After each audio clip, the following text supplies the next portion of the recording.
de lunes a viernes, regresando con Andrés Carrión.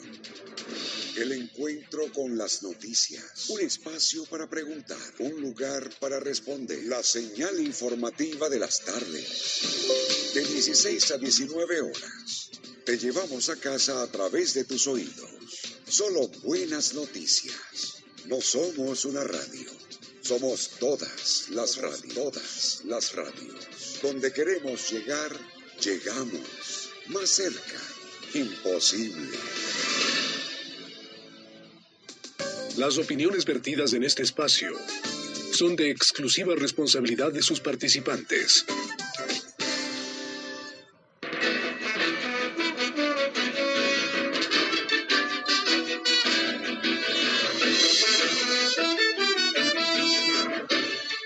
Son las 16:41. Vamos a provocar un diálogo en unos instantes con el arzobispo Crisóstomos, metropolita de Ecuador y Latinoamérica para la Iglesia Ortodoxa.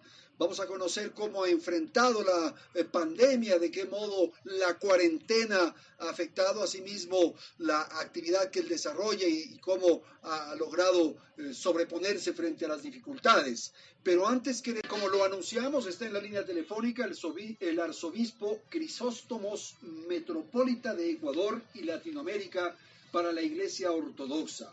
Él es Gonzalo Javier Celi Almeida y le hemos pedido que nos atienda para conversar y analizar un poco lo que ha sucedido en el transcurso de estos últimos meses.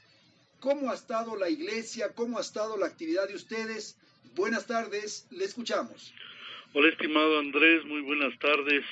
Le agradezco por esta oportunidad y saludo a todos los que nos escuchan a través de Radio Platinum.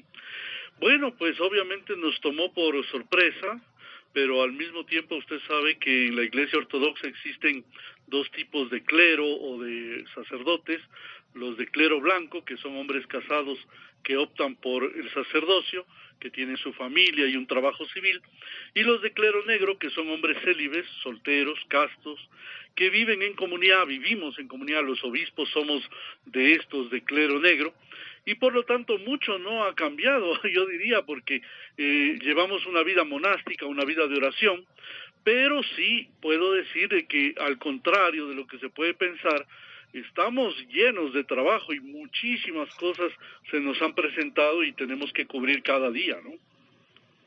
Pero ustedes, por ejemplo, no han podido desarrollar los cultos, las reuniones, esas tareas, por ejemplo, han tenido que ser suspendidas. Así es, y verdaderamente enseguida el Departamento de Cultos de aquí del Ecuador nos envió una carta, y como saben muy bien, el COE Nacional prohíbe reuniones donde pueda haber peligro de contagio. Sin embargo, hay que recordar que toda esta cantidad de situaciones que se dan fruto de la pandemia, que son muertes, enfermedad, depresión, miedo, inseguridad, la misma economía, la crisis, la inestabilidad laboral, la pobreza, los problemas matrimoniales, mi querido Andrés, todo eso también compete a la religión. Y como uno de los derechos humanos, evidentemente nosotros también, muy aparte de lo que es el culto religioso, que indudablemente es muy grave, por los medios, y gracias a los medios, la iglesia prácticamente se ha vuelto una iglesia digital, y estamos dedicados las 24 horas del día a atender a todas estas necesidades, ¿no? ¿Y cuál es la visión, la perspectiva que ustedes tienen, y usted de modo particular, sobre lo que ocurre en el planeta alrededor de esta pandemia? ¿Hasta qué punto en este tipo de situaciones tan complejas como las que estamos atravesando, el tema de Dios, el tema de la divinidad, tiene un rol, tiene una presencia, por favor? Bueno, primero tengo que decirte que todo este ambiente de la pandemia, inmediatamente la gente cae en diferentes, yo diría, psicosis, ¿no? Porque aparecen estas teorías conspirativas. Es increíble con los casos que me he encontrado, comenzando por personas que niegan la pandemia, dicen no existe, no hay, es mentira, es un engaño, hasta lo que realmente nosotros vemos. Y como tú me pides un poco la opinión personal, yo te diría que primero es algo que no podemos cambiar, que no está en nuestras manos, pero que sí podemos aprovechar para cambiar nuestro corazón y la forma de vivirla internamente y convertirlo en una bendición.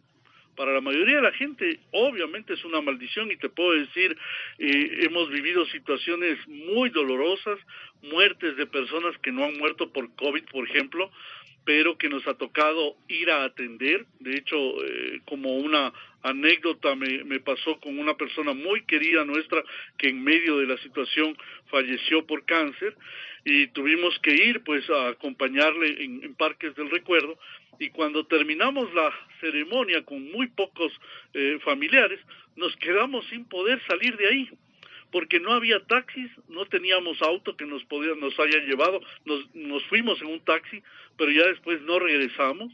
Entonces decíamos, aquí nos vamos a quedar en el cementerio, ¿no? Sin embargo, gracias a Dios apareció una persona caritativa y nos sacó un poco más hacia la ciudad, y ya pudimos tomar luego otro transporte, ¿no? Pero te puedo decir que hay una experiencia muy fuerte, en mi caso en particular, porque fui invitado a Corea del Sur justamente los días en que comenzó lo de la pandemia, del 3 al 8 de febrero. Estuve en Seúl por una cumbre mundial que estaba organizada por algunos consultores de Naciones Unidas. Ahí estuvieron 2.500 líderes religiosos, 6.000 líderes políticos, científicos, sociales, etcétera.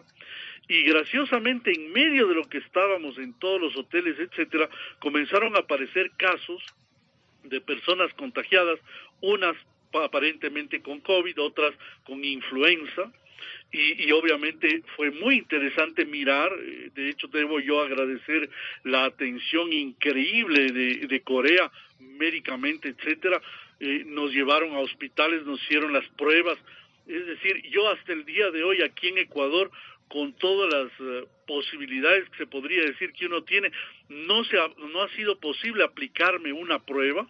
Estoy obviamente totalmente aislado y dedicado solamente a través de los medios de comunicación, pero allá fue inmediato. Es decir, allá hay una orden en que todo mundo se aplica las pruebas y tú sabes en qué situación estás.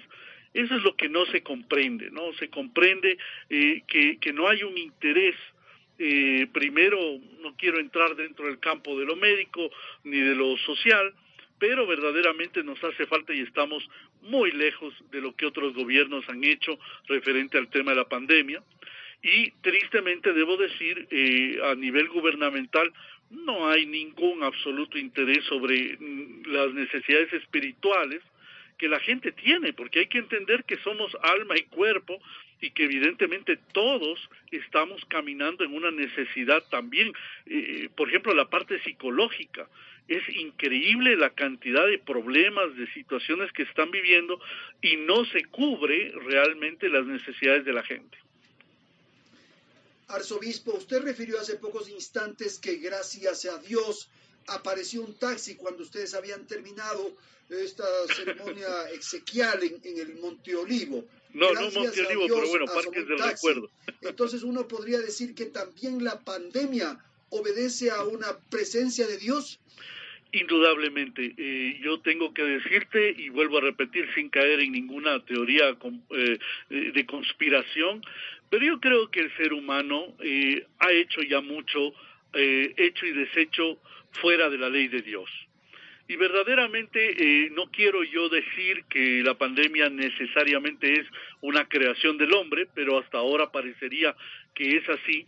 Y es que tanto se manipula, tanto se maneja, tanto se juega con la vida a todo nivel, comenzando por el tema del aborto, que es otro tema complicado, etcétera, y de las faltas de obediencia a Dios, mi querido Andrés. Y esta es la realidad, es decir, nosotros solamente somos consecuencia de lo que nosotros también hemos hecho en contra de la naturaleza. Y la prueba es de que gracias a la pandemia, en medio de la tragedia que es, sin embargo, del otro lado, mira cómo se ha recuperado la naturaleza. Mira cómo vemos animales que comienzan a salir y a estar presentes en sitios donde antes no se atrevían, porque está el ser humano, ¿no? El hombre que es el lobo del hombre, ¿verdad? Como lo decía aquel filósofo, pero que yo considero que necesitamos también volver a un restablecimiento de lo espiritual. Eso es lo que se pierde, eso es lo que la gente no comprende, y ahora increíblemente estos momentos difíciles, cuando un familiar, un amigo, un conocido se muere, uno se cuestiona, ¿no? Y dice, caray, pero si estuve con él hasta hace una semana, pero si estuvimos hablando, pero si era mi compañero, mi amigo, y de pronto fallece, todo eso te cuestiona, y los números son bastante grandes y mucho más de lo que nos imaginamos. Cuando usted dice, arzobispo, que esto obedece a las faltas de obediencia a Dios, las faltas de obediencia a Dios, ¿es posible que Él nos esté castigando con esto?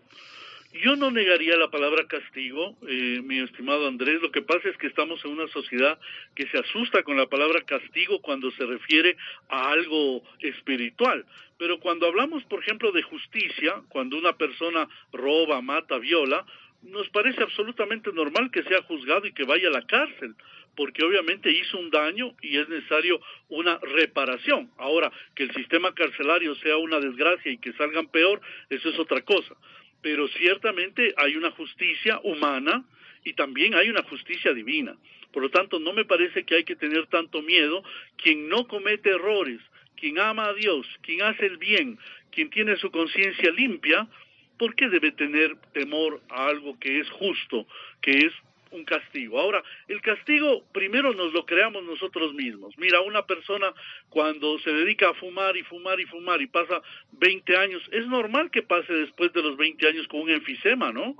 Entonces, es decir, son consecuencias, y lo que estamos viviendo son consecuencias que debemos aprender a mirar, no con el ojo del miedo, sino con el ojo de la reparación, de intentar mejorar, cambiar y de sacar lecciones.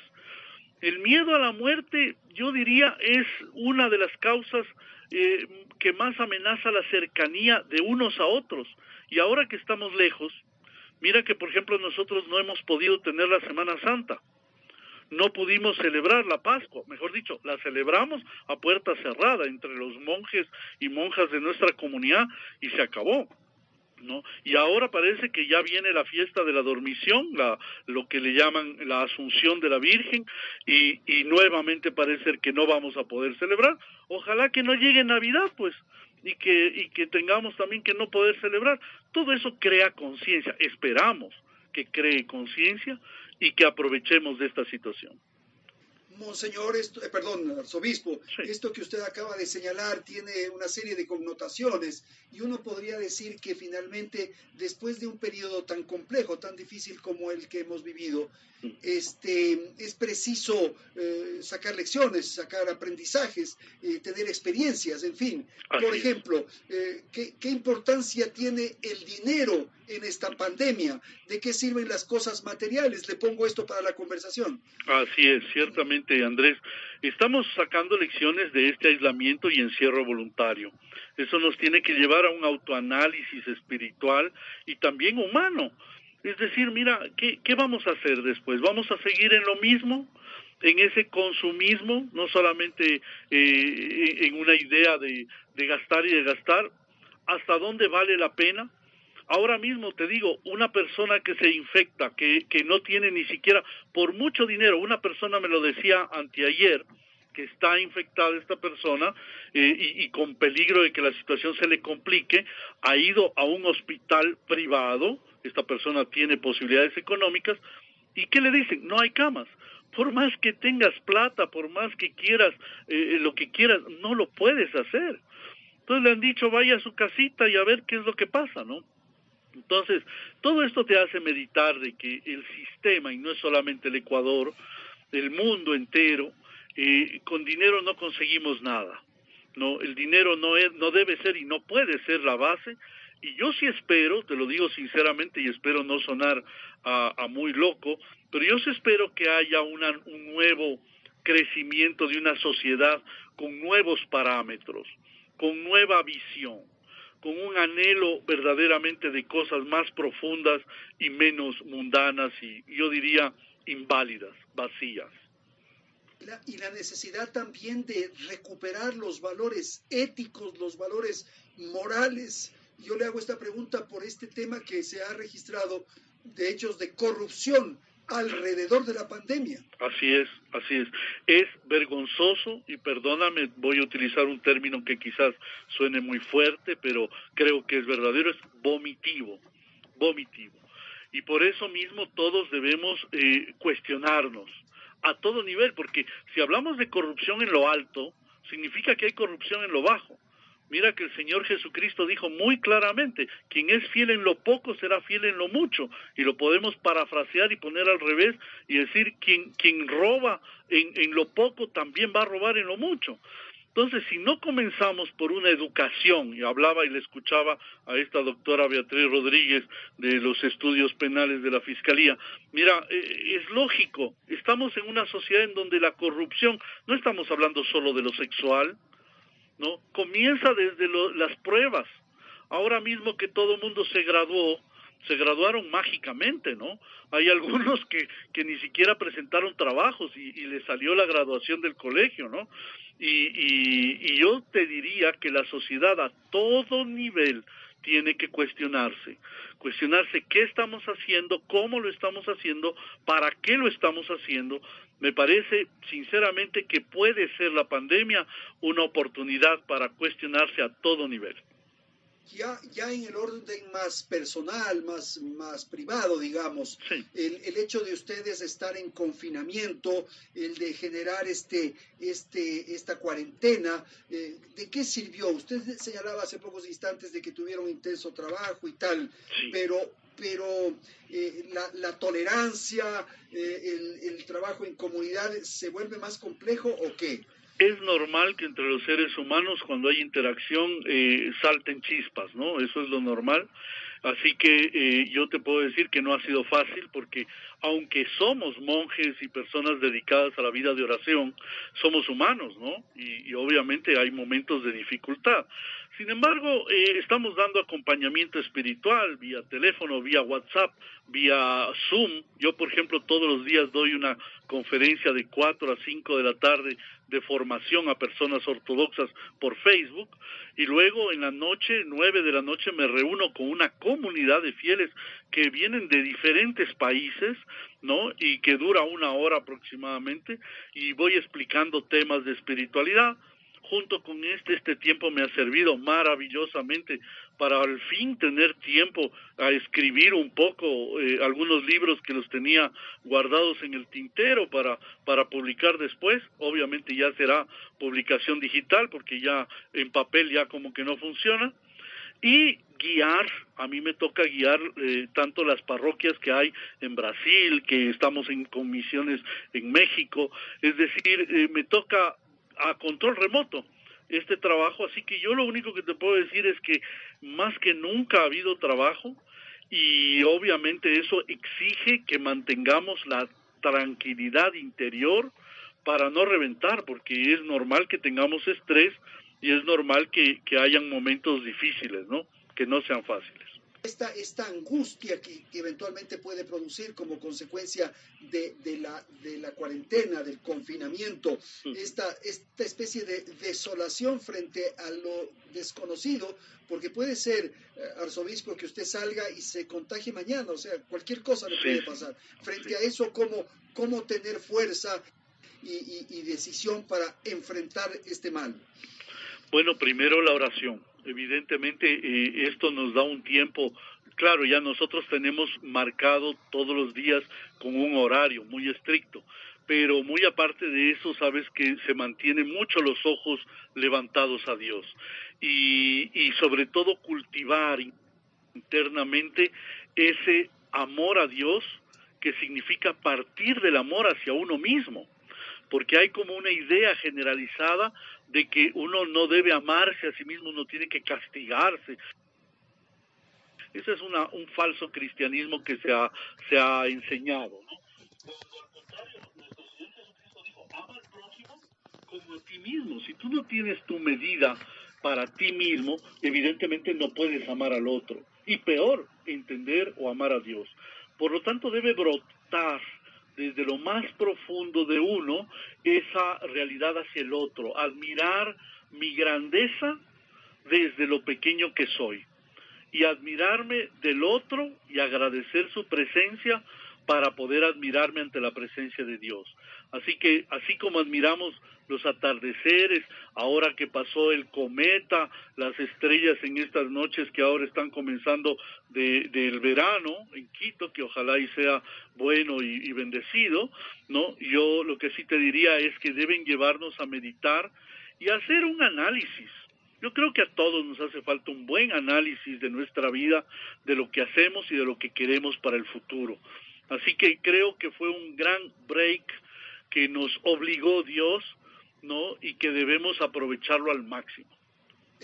Aceptar de que somos frágiles, de que tenemos una condición de fragilidad. Así es. Y también reconocer que estamos unidos frente a la dificultad en el orden familiar, en el orden comunitario, en el orden de la vecindad y del país en su conjunto. Sin duda, estamos unidos, porque esa es la única manera de enfrentar una situación de esta naturaleza. Y claro, lecciones maravillosas de seres extraordinarios. Por ejemplo, los médicos, las enfermeras, las gentes que están en los hospitales. Qué demostración tan hermosa, ¿verdad, arzobispo? Indudablemente. Yo creo que por ahí vi que alguien se ha inventado hacer una medalla de COVID, ¿no? Para después darles. A mí me parece que no. El peor insulto que se puede dar a una persona es darle un reconocimiento humano. Yo diría que el reconocimiento debe ser en nuestra valoración de lo que no hemos valorado.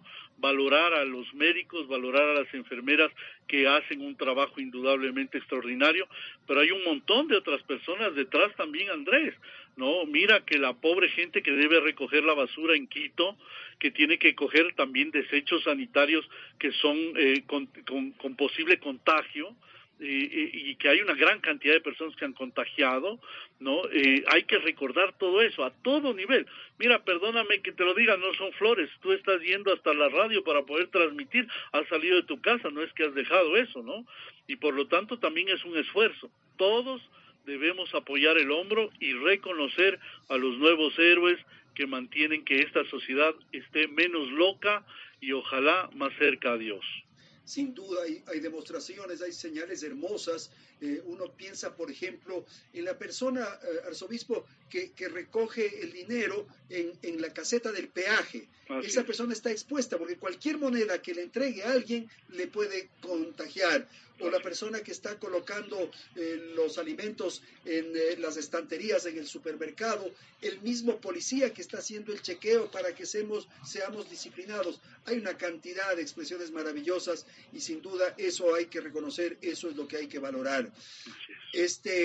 Y ahora, ¿qué tiene previsto? Usted ahora a las 7 de la noche tiene este encuentro digital, virtual, con sus colegas de América. De hecho, cancelé la charla de formación que estoy hablando sobre el tema del martirio de 4 a 5 de la tarde, pero a las 9 de la noche tengo una reunión con todas estas personas de comunidad ortodoxa que vamos siguiendo algunas meditaciones. Yo tomo algunos libros, algunos de origen ruso, otros de origen griego, etcétera, que hablan de espiritualidad.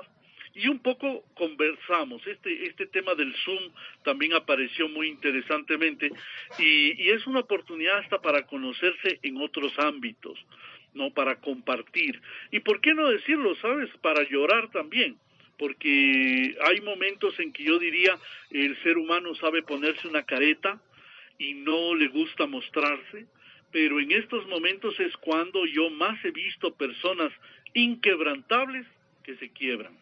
Así que yo creo que, vuelvo a repetir, es una oportunidad inmensa y lo que parece una prueba amarga podría ser una gran bendición.